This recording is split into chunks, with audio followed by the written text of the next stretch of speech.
Hallo, baie dankie. Welkom by eintlik die eerste episode van die potgooi reeks wat ek hoop om baie mense mee te bereik in my in ons gesamentlike projek Aletheia. Ek wil net vir Dou voorstel, Dou Kreer, medegelowige in die Gereformeerde Kerk Bellville Oos en ook 'n ouderling daar en betrokke in vele dinge, maar hoofsaaklik van toepassing op hierdie gesprek betrokke by bediening en dan spesifiek die Christelike lewensbeskouing. So baie welkom en baie dankie dat jy vandag met my kom praat hier. Soos ek genoem het, dis 'n gemaklike gesprek. Ons het nie 'n agenda nie. Ons gaan probeer om by die temas te hou van die dinge waaroor die Aletheia projek gaan in die lewensbeskouing. So miskien kan ons net begin om te vra, is daar enigiets wat jy meer oor jouself wil sê voordat ons oor die inhoud begin praat? Ag, nie regtig nie. Ek moet net in die eerste plek sê dankie vir die uitnodiging. Ek voel geëerd. Ja, dit wat myself betref, ek is nie 'n filosoof nie. Dankie tog. So as dit nou kom by terminologie, gebruik ek maar gewone Asseblief. boere terminologie. Ek moet sê ek is wel een van die groot kom ek sê maar periodes in my lewe was toe ek op universiteit regsfilosofie studeer het. Ja. Dit was 'n verpligte vak met so 'n paar opsionele byvakke in regsfilosofie wat ons kon doen en ek het hulle almal gedoen. En dit was vir my, soos hulle in Engels sê, 'n regte eye-opener gewees. Correct. En baie van daardie aspekte wat ek daar geleer het in regsfilosofie het my lewe 'n bietjie gevorm en speel vandag nog 'n rol op die agtergrond, so onbewustelike rol. Natuurlik. Ja. Goed, so Dou, sê gou vir ons dan nou, jy het in die besonder vir ons gemeente 'n paar jaar gelede 'n boekie saamgestel wat juis gaan oor die Christelike lewensbeskouing en dit is 'n baie mooi opsomming van eerstens jou opinie, maar dit is ook 'n samevatting van die gereformeerde lewensbeskouing, maar jy het hom opdateer vir 'n moderne leser. Wat het jou geïnspireer om daai boekie te skryf? Hoekom het dit ontstaan? In die eerste plek, daar was 'n bedieningsportefeulje met die titel Christelike onderwys. En toe ons nou een aand in 'n vergadering nou bietjie daaroor gesels, het ons toe besluit ons moet dit dalk breër maak as Christelike onderwys en ook onder andere omdat Christelike onderwys is 'n moeilike onderwerp vandag in Suid-Afrika, want Christelike onderwys is basies bietjie op sy geskuif. Korrek, ja. En in baie van die staatskole hoor jy tot selfs vandag dat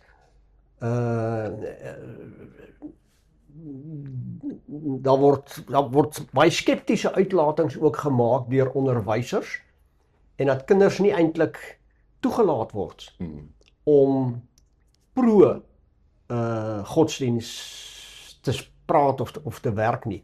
So ons het toe besluit kom ons maak die onderwerp breër, Christelike lewensbeskouing, wat dus alles insluit. Ja.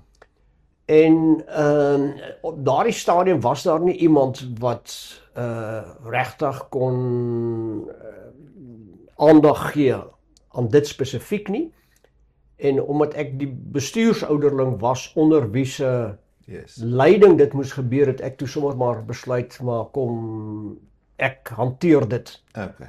En die hele idee was om 'n kort dokument op te stel wat as 'n wegspringplek kon dien, wat vir mense net so 'n bietjie kan verduidelik, maar wat beteken 'n Christelike lewensbeskouing? Nou ja, dit het toe nou 'n bietjie sy eie momentum gekry. En toe daar 'n boekie van so 40 bladsye of wat ek al dink ek, oor verskeie aspekte van 'n Christelike lewensbeskouing. die motivering van waarom praat mense nou met mense oor 'n Christelike lewensbeskouing, wat iemand daar het ook nog die opmerking gemaak, maar hoekom het ons so iets nodig?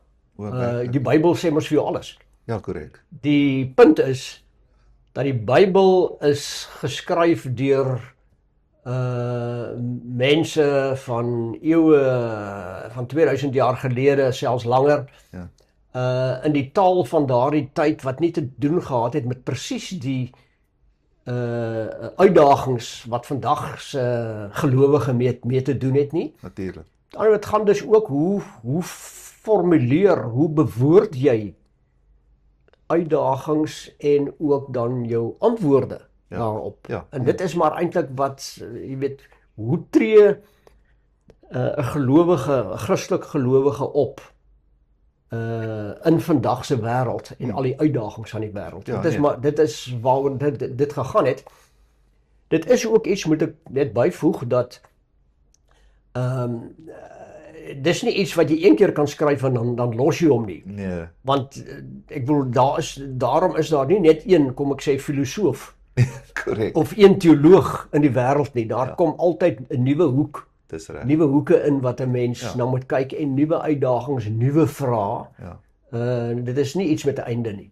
Die Bybel is ons enigste autoriteit, maar dit as die Bybel genoegsaam was vir Christene om net met die Bybel om te gaan, dan het ons seker nie prediking nodig gehad. Nee, presies. So as ons prediking nodig het, hoekom het ons nie dan ander beligting van die skrif en van lewensbeskouing presies, of Heidelberg se katekismes nodig gehad nie. Jy weet, jy is heeltemal reg. So dis een autoriteit, maar daar is hoeke wat 'n ou na kan kyk.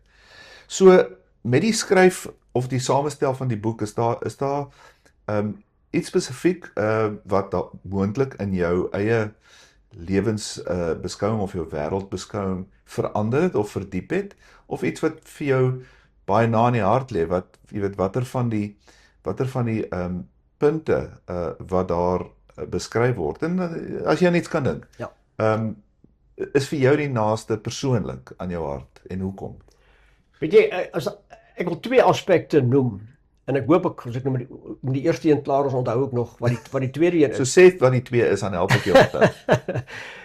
Die eerste een gaan oor die skeptisisme wat ons vandag in ons eie omgewing waarneem. Yes. Dit is nie meer net 'n ateïs daar ver in Engeland Correct. wat die Christendom uitdaag nie. Ons kry jy kry hom in die kantoor langs jou, en jy kry hom op die trein, en jy kry hom oral, jy kry hom in jou vriende en jou familiekring. Doodreg, ja. En jy kry hom op sosiale media baie. So dit is die een, ek wil amper sê kwessie wat die Christelike lewensbeskouing as 'n manier om jouself uit te druk, te verwoord, te verdedig, by my laat posvat het. En soos wat ek toe nou daarmee besig was, het dit natuurlik gegroei. En het my eie besef gegroei. En die een stukkie waarde wat dit vir my geskep het, is, en as ek nou hier moet bieg, maar ek dink nie ek is die enigste gelowige nie, is dat ek beleef ook soms geloofstwyfel. Dit is 'n baie gesonde teken van iemand wat nie net met hulle hart glo nie, maar ook hulle verstand, wat 'n Bybelse oproep is. Ja, en jy weet, daai geloofstwyfel, nou sê ek uit diep dankbaarheid, dit is nie asof ek nou daar aan een loop en twyfel, dit is sulke momentele, net die vraag wat opkom, maar as ek nou doodgaan, gaan daar nie net niks wees nie. En dan help hierdie hele apologetiese benadering en aktiwiteit waarby ek betrokke was. Korrek. Ek wil amper sê, kanselleer daardie vraag onmiddellik weer uit. So dit is nooit meer as 'n 2-3 sekonde proses nie. So dis een van die waardes wat ek daaruit gekry het. Dan die ander kwessie is, ek amper sê, wat my vreeslik opgeval het. As ek lees en hoor wat hierdie nuwe, kom ek sê nou maar Afrikaanse ongelowiges, en ek sit dan nou ook op 'n spektrum vanaf skepties tot by Militant. aggressief En militant, ateïsties, ja. militant Ja. ateïsties. Ja. Wat my daar telkens opgeval het, is dat hulle maak so aanspraak op die rol van die wetenskap wat alles verduidelik, en logika, en dan, maar as jy dan nou hulle beredenerings lees, of aanhoor, dan is daar soveel logiese foute en inkonsekwenthede. Ja. En daai het ook vir my geloofsversterkend Absoluut. gewerk. Jy weet, dit is Absoluut. iemand wat, soos in 'n oorlog, waar die persoon se kanon omdraai en hy skiet homself, jy weet, daardie Nee, ek stem 100% saam. Dit is een van die hoof beweegredes vir die Aletheia projek wat ek dan nou begin het ook op grond van jou werk in die gemeente, is juis ook om daardie waarhede te onthul en om die valshede van moderne ateïsme en die materialistiese wêreldbeskouing bloot te lê, wat so ooglopend is. En ek dink soveel gelowiges vandag, soos jy dit genoem het, het 'n behoefte daaraan, en selfs die wat nie weet hulle het 'n behoefte daaraan nie, het nodig om te weet hoe leeg en hoe ongegrond baie van daardie ateïstiese jy weet, denke, sienswyse en uitsprake is. En ja, dis 'n wonderlike ding om mee besig te wees. Kan ek ook net dit Asseblief. vir jou stop my as ons nou te lank aangaan op hierdie aspek. Dit kan nie. Net vir jou 2 voorbeelde noem. Die een is die vraag wat dan soms opkom, as daar nou 'n gesprek is, 'n kosmologiese gesprek is. Ja. Met ander woorde oor waar kom alles vandaan, hoe dit ontwikkel ensovoorts. Dan het ek al so dikwels die vraag vanuit die ongeloofskringe gehoor, maar wie dan vir God gemaak? Ja. Jy weet, Belaglik. en dit is die een. Dit is 'n kategoriefout, soos die filosofe sal sê. Ja. Ja. En dan die ander een is, daar was een keer in 'n publikasie was daar 'n kort onderhoud of 'n beskrywing wat iemand gevoer het met Dr. Ben de Tooy, die NG teoloog wat ook die geloof verlaat het. En die persoon wat met hom die onderhoud gevoer het toe gesê, ons het al tevore gesels, soms driftig, maar ek sou die saak anders aangepak het as Dr. de Tooy, want ek wil godsdiens uitroei. Toe kom jy nou agter is 'n egte militante Ja. ateïs. En toe sê hy, en wat hy nie kan begryp nie is, hoe kan, waarom vra die kerk nie verskoning, as 'n kerk vir eeue lank 'n leuen verkondig het?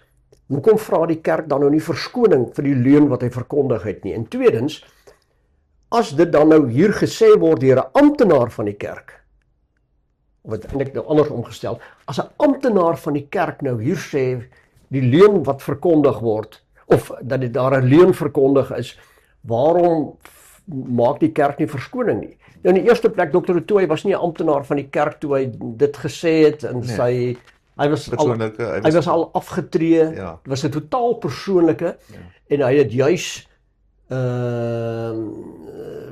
hy het weggebreek van die kerk af. So dit was nie 'n amptenaar van die kerk nie, en tweedens, 'n leuen is 'n opsetlike wanvoorstelling. Die kerk het nie deur die eeue 'n opsetlike wanvoorstelling gemaak nie. Nee. Die kerk mag gedwaal het Foute hê. en foute hê. Maar so, nou het jy hierdie ateïs wat nou met sulke inkonsekwenthede, onlogiese beweringe kom. Korrek. Jy weet, Ja, nee, dit dit is nou maar net voorbeelde van. En dis juis om daardie dinge aan te hoor in ons samelewing en nie gereedskap te hê oor hoe om daarna te luister nie, is hoekom hierdie projek en hierdie passie van ons, hierdie gedeelde passie van ons, glo ek bestaan. Ek wil aanbeweeg gou na 'n bietjie van die spesifieke inhoud van sessie 1 van reeks 1 van die materiaal wat ons ontwikkel het vir die Aletheia projek wat maar baie eenvoudig gaan oor die verstaan en die definisie van God. Nie net ons persoonlike opinie daaroor of slim filosofe deur die eeue nie, maar direk afgelei van wat die Bybel ons daaroor ook leer. En die idee is nie om nou die opleiding of die materiaal rondom dit te herhaal nie, maar om ons persoonlike gewaarwordinge daaroor met mekaar te deel. Ek het nou die dag so 'n goeie analogie, is vir my eintlik baie sterker as 'n analogie, maar ek het so 'n goeie analogie gehoor vir hoekom die ateïstiese of die materialistiese kritiek teen die werklikheid van God of die bestaan van God so absurd is. En dit lui so. Die kommentator het gesê dat ons kan almal daaroor saamstem dat Harry Potter en sy karakters in daardie magiese boeke wat geskryf is oor sy lewe tog op 'n manier bestaan. Hulle is nie werklik nie. Jy kan nie vir Harry Potter gaan kuier in 'n huis elders nie, maar daardie hele wêreld, dis 'n ryk wêreld oor 7, 8, 9, hoeveel boeke is dit nou al, tot 'n mate bestaan. Vanuit die perspektief van Harry se eie gedagtes en sy optrede en sy persoonlikheid en die dinamiek tussen hom en sy mede-karakters en die skool, dis die hele wêreld. En vanuit sy perspektief is dit so werklik soos dit kan wees. Ja. Maar die outeur van daai boeke, J.K. Rowling, sy is werklik en sy het dit geskryf.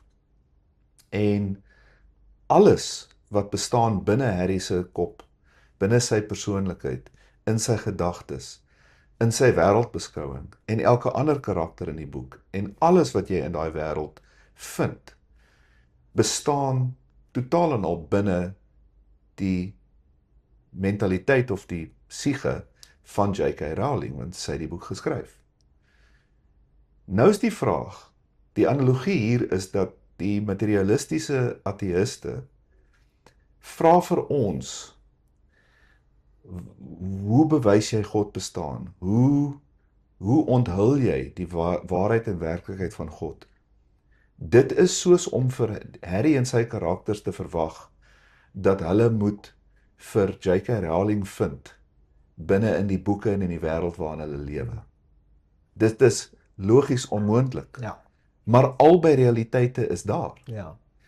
Daar is geen manier wat Harry en sy maats ooit J.K. Rowling gaan ontdek nie, verstaan nie, kan begrond nie, en dit is so 'n mooi analogie, Dis 'n baie uitstekende analogie. alles wat hulle is, hulle hele bestaan, hulle bestaansreg van daardie hele wêreld, lê in the mind of J.K. Rowling. Ja. Dis ons God. Ja. Ons is die karakters in 'n boek, die boek van die lewe, die boek van die werklikheid. Ons eie gedagtes is maar net 'n versplintering, 'n klein gedeelte van God se groot gedagte, van sy groot realiteit. En om hom te soek in die boek van die lewe, in die natuur in die eerste instansie is panteïsme. Jy moet hom nie soek in die natuur nie.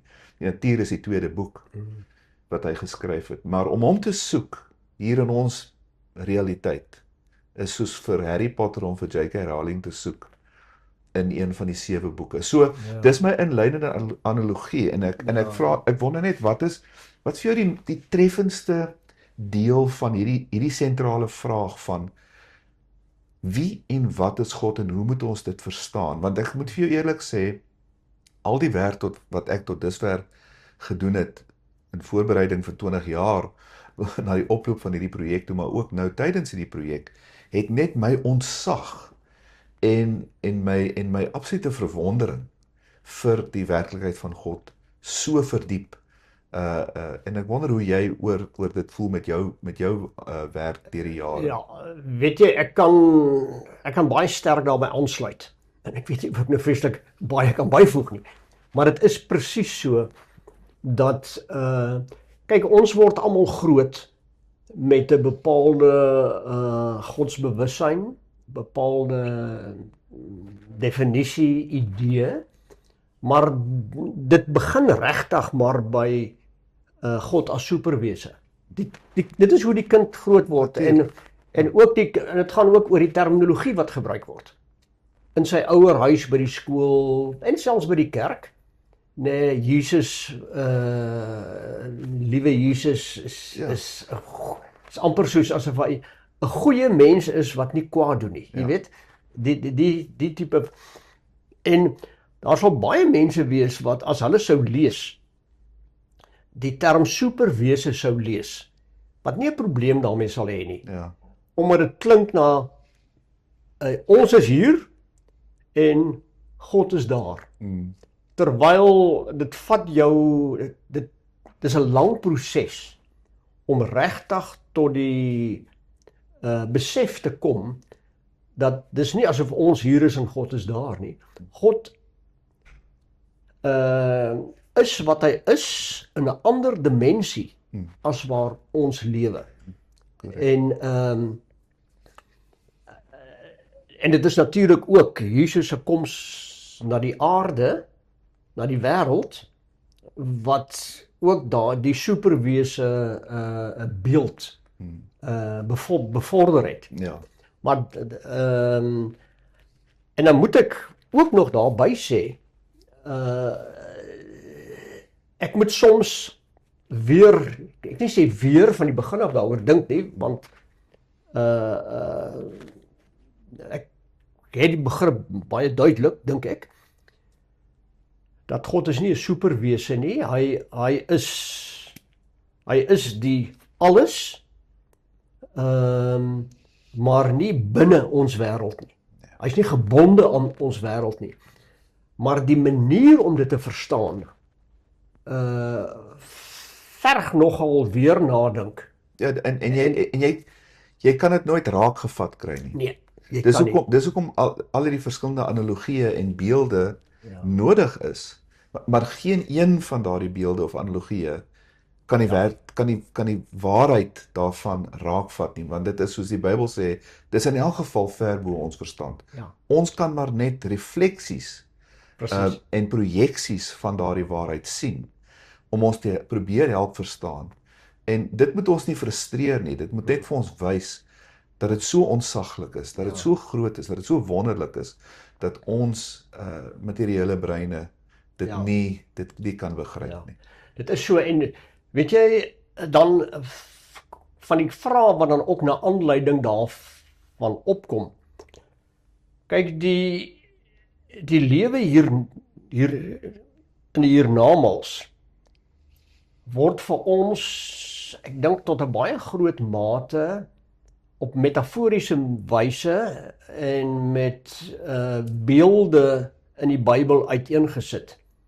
Want ek het al vir dominee gesê, hoekom preek hulle nie meer oor die hiernamaals nie? Toe sê hulle, maar weet jy hoe moeilik is dit? Ja. Want ons weet nie. Ja. En daar is natuurlik bepaalde kernbeginsels wat ons wel weet. Nee, ons is in die hiernamaals is ons verlos van die bose. Ons is by God vir ewig in 'n volkome wyse. Maar dit is nie asof ons nou dan daar met 'n fisiese God om 'n tafel sit nie.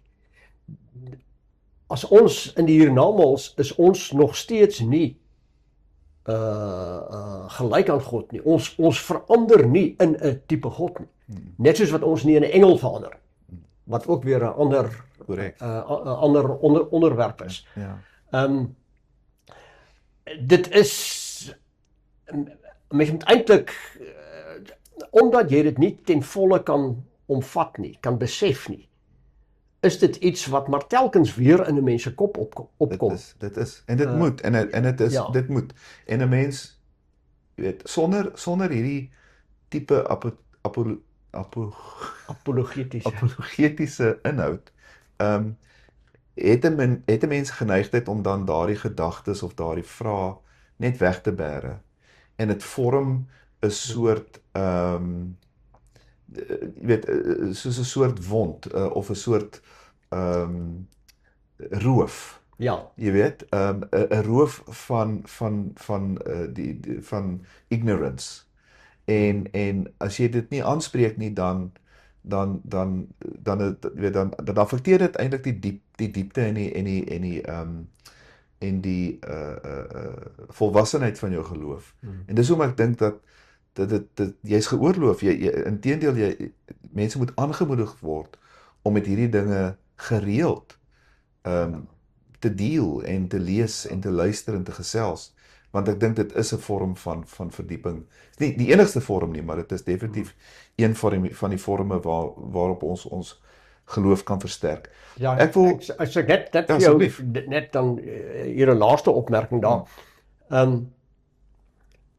Ek stem 100% met jou saam. Ek wil apologetiek en die kosmologie, daardie denke speel 'n sterk rol in my eie lewe. Maar ek wil ook daarby sê, en ek gebruik die woord maar, daar is mense wat nie die vermoë het of die, kom ek sê, die ingesteldheid het, nie die agtergrond het om werklik apologetiek deel van sy denke, van sy lewe te maak nie. Mense wat doodgewoon is 'n sterk geloof het, 'n geloofsoortuiging het. geloofsoortuiging het, en hy het niks meer nodig nie. Ek het sulke mense geken. Jy is doodreg. Jy is doodreg. En hulle is nie armer daaraan toe Nee. nie, inteendeel. Hoe genaamd nie, en partykeer dink ek dis daai is ook 'n groot genade. Absoluut. Jou geloof is so sterk, daar is net nie twyfel nie. Ja, dit is so. Ek het dit met psigiatriese pasiënte waar ons nou ook godsdienstoefening doen, het ek dit ook al waargeneem. Baie dikwels is die intellektuele komponent is maar skraps. Ja. Maar dan's daai persoon in daardie inrigting waar hy beskerm is teen die wêreld, nê? En hy glo net dit is so. End of story. Soos 'n kind. Soos 'n kind, ja. En wat het Jesus gesê Ja. van die geloof van 'n kind? Ja. Hy het dit baie hoog gestel. Ja. Vir 'n baie goeie rede. Dou, baie dankie. Ek dink ons het meeste van die punte deurgewerk wat ek wou in hierdie geselsie. So enige laaste gedagtes, eerstens spesifiek net persoonlik en dan ook net vir die mense wat luister en dalk toekomstige gereelde luisteraars of lesers gaan wees van die program. Enige laaste gedagte wat jy wil los vir vandag se gesprek? Ja, as ek net kan sê dat hierdie is 'n tipe onderwerp wat mens nie net een keer kan deurgesels of kom ek sê maar dat jy bepaalde temas, bepaalde geskriffies net een keer lees en dan kan jy dit wegbêre nie. Ek sou mense aanmoedig om van dit regtig van die begin af, stap vir stap, en lees dit deur. En as daar dan nou 'n bepaalde woord is, want hier is terme in wat nie deel van ons braaivleis gesprekke is nie. Op Google kan jy vandag al daai goed gaan om te sien presies wat dit beteken. Doen dit. Ja. Lees dit stukkie vir stukkie deur en gaan lees dit oor 'n tyd weer. Ja. En so mens moet jouself 'n bietjie toewy Ja. daaraan en jy sal vind dat dit word vir jou 'n skans teen 'n wêreld wat al hoe meer sy rug op God draai. En as ek miskien, en wat ek dan daarby wil bysê is, laat dit ook deel van jou gebed word. Dit een van die gebede wat ek al gehoor het, wat my altyd bygebly het. En dit is so eenvoudig. die vraag is maar hoekom het dit my bygebly, maar dit gaan ook daaroor omdat ek bewus geraak het van die rol wat hierdie denke ook in my hart speel. Dit was die dogter van 'n Lutherse predikant in Duitsland wat een keer gebid het. Ek kan nie die presiese woorde onthou nie, maar daarop neergekom, sy het gebid, Here, kan die golf van geloof wat eens oor Europa gespoel het en nou na ander dele van die wêreld gespoel het, kan dit nie tog maar asseblief terugkom oor Europa voor u wederkoms.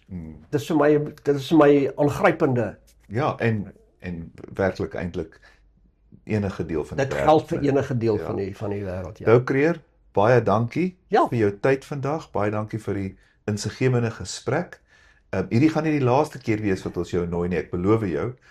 Soos die kursusse ontwikkel en soos die inhoud van die kursusse ontwikkel, glo ek jy sal altyd 'n baie goeie bydrae om te lewer. Baie dankie en ons sien jou volgende keer. Baie dankie Attie, ek waardeer die uitnodiging en ons gesels graag weer.